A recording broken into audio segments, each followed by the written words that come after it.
Hello friends, आज की इस वीडियो में हम फ्रेट पे जीएसटी को कैलकुलेट करना सीखेंगे। सेल्स इनवॉइस में, परचेज इनवॉइस में, जीएसटी इनवर्ड बिल में एंड जीएसटी आउटवर्ड बिल में।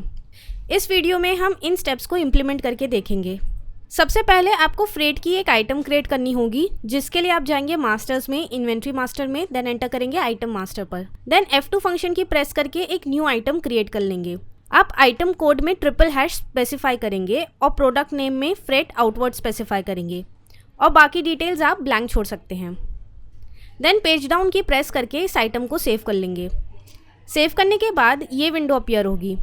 यहाँ सॉफ्टवेयर आपसे पूछ रहा है कि क्या आपको इस आइटम यानी फ्रेट आउटवर्ड की अलग पोस्टिंग करनी है।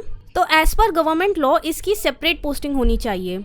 तो उस रिक्वायरमेंट की अकॉर्डिंग मार्ग ERP ने यहाँ प्रोविज़न दिया है कि आप इसे येस सिलेक्ट करके फ्रेट की अलग पोस्टिंग कर सकते हैं। येस सिलेक्ट करने के बाद लेजर्स की विंडो ओपन होती है। यहाँ से आप सिलेक्ट करेंगे कि आपको इस आइटम की पोस्टिंग किस लेजर में करनी है। अब जैसे हमारे जो सारे फ्रेट आउटवर्ड होंगे जो आप सेल्स इनवॉइस में ऐड करेंगे और जीएसटी आउटवर्ड में ऐड करेंगे, उनकी posting automatically freight outward ledger में पोस्ट हो जाएगी। तो उसके लिए हम फ्रेट आउटवर्ड का लेजर सिलेक्ट करेंगे।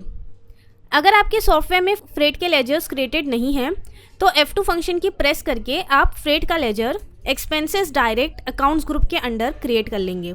तो इस तरह आपकी एक फ्रेट आउटवर्ड की आइटम क्रिएट हो जाएगी ## कोड से। ऐसे ही हम एक फ्रेट इनवर्ड की भी आइटम क्रिएट कर लेंगे, जो कि हम परचेज बिल में और जीएसटी इनवर्ड बिल में चार्ज करेंगे। इस आइटम को सेव करते टाइम ये लेजर्स की विंडो अपीयर होगी, जहाँ से आप फ्रेट इनवर्ड का लेजर सेलेक्ट करेंगे। अब हम एक सेल बिल बना के देखते हैं, जिसके लिए हम जाएंगे ट्रांजैक्शन सेल, देन एंटर करेंगे बिल पर। यहाँ हमने 2 आइटम्स बिल में लोड की है, क्रोसिन एंड कॉटन। क्रोसिन पर सपोज 12% जीएसटी लगता है और कॉटन आइटम पर सपोज 5। इस बिल में फ्रेट चार्जेस ऐड करने के लिए हम इस लाइन पर एंटर प्रेस करेंगे और फ्रेट आउटवर्ड आइटम सिलेक्ट करेंगे। देन आप यहाँ स्पेसिफाई करेंगे कि आपको कितना % फ्रेट चार्ज करना है इन वैल्यू ऑफ गुड्स पे। जैसे हमने यहाँ स्पेसिफाई किया है 12% freight charge on value of goods. हमने 12 यहाँ इसलिए स्पेसिफाई किया है क्योंकि इन दोनों आइटम्स में से जो हाईएस्ट जीएसटी % लग रहा है वो 12% लग रहा है। इसी तरह जितनी भी आइटम्स आप बिल में लोड करेंगे, उन आइटम्स में से जिस भी आइटम पर हाईएस्ट जीएसटी % लग रहा होगा वो % आप फ्रेट चार्जेस में स्पेसिफाई करेंगे। तो अभी के लिए हमने यहाँ 12% स्पेसिफाई किया है, यानी हमने जो आइटम्स बिल में लोड की है जिनकी वैल्यू 100 रुपीज़ है, यानी टोटल 200 रुपीज़, उस 200 रुपीज़ अमाउंट पर 12% फ्रेट चार्जेस लगेगा। 200 रुपीज़ का 12% है 24 रुपीज़, जो सॉफ्टवेयर ऑटोमेटिकली पिक कर लेता है। यानी इस कस्टमर को 24 रुपीज़ एक्स्ट्रा पे करना होगा एज फ्रेट चार्जेस। देन हम इस बिल को सेव कर देंगे। तो नीचे आप देख सकते हैं टोटल इनवॉइस वैल्यू है 241 रुपीज़, जिसमें से 17 रुपीज़ जीएसटी चार्ज हो रहा है, 24 रुपीज़ फ्रेट और 200 रुपीज़ वैल्यू ऑफ गुड्स हैं। इस बिल की इनवॉइस प्रीव्यू देखने के लिए हम F की प्रेस करेंगे। तो ये है sales invoice with freight charges. ये है उस सेल बिल की अकाउंट्स पोस्टिंग। यहाँ आप देख सकते हैं अलग से फ्रेट का अकाउंट बना है जिसमें फ्रेट चार्जेस शो हो रहे हैं। यही प्रोसेस हम परचेज बिलिंग में भी फॉलो करेंगे। परचेज बिल बनाने के लिए हम जाएंगे ट्रांजैक्शन, परचेज, देन बिल। यहाँ हमने वही 2 आइटम्स बिल में लोड की है और इस परचेज बिल में हमसे 24 रुपीज़ फ्रेट चार्ज हुआ है। परचेज बिल में हमने फ्रेट इनवर्ड की आइटम बिल में लोड की है। तो टोटल इनवॉइस वैल्यू है 241 रुपीज़, जिसमें से 200 रुपीज़ वैल्यू ऑफ गुड्स है, 24 रुपीज़ फ्रेट और 17 रुपीज़ जीएसटी। ये है उस परचेज बिल की अकाउंट्स पोस्टिंग, जहां आप फ्रेट इनवर्ड का एक सेपरेट अकाउंट देख सकते हैं।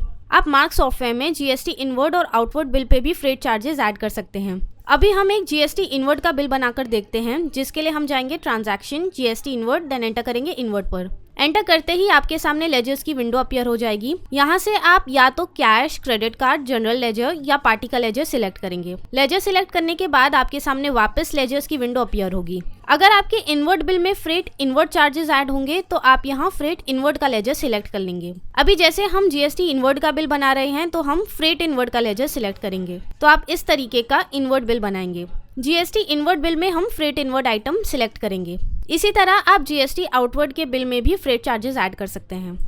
तो ये है जीएसटी आउटवर्ड का बिल, जहां हमने पहले पार्टी का लेजर सिलेक्ट किया है, देन फ्रेट आउटवर्ड का लेजर सिलेक्ट किया है एंड बिल में फ्रेट आउटवर्ड आइटम लोड की है। अगर आपकी पार्टी आपसे फ्रेट की अलग इनवॉइस मांगती है तो आप जीएसटी आउटवर्ड से फ्रेट की अलग इनवॉइस क्रिएट कर सकते हैं, जिसके लिए आप पहले फ्रेट आउटवर्ड का लेजर सिलेक्ट करेंगे, देन टाइप में भी फ्रेट आउटवर्ड का लेजर सिलेक्ट करेंगे और बिल में फ्रेट आउटवर्ड की आइटम लोड कर लेंगे। अगर आपको आपके फ्रेट अकाउंट की लेजर डिटेल्स देखनी है तो आप जाएंगे बुक्स में, देन एंटर करेंगे ऑल लेजर्स पर। देन आपके सामने सारे लेजर्स की विंडो अपीयर हो जाएगी। फ्रेट की लेजर डिटेल्स देखने के लिए आप फ्रेट आउटवर्ड या फ्रेट इनवर्ड पर एंटर करेंगे, देन लेजर पर एंटर करेंगे। तो इस तरह से जितने भी बिल्स में फ्रेट आउटवर्ड चार्जेस होंगे वो डिस्प्ले हो जाएंगे।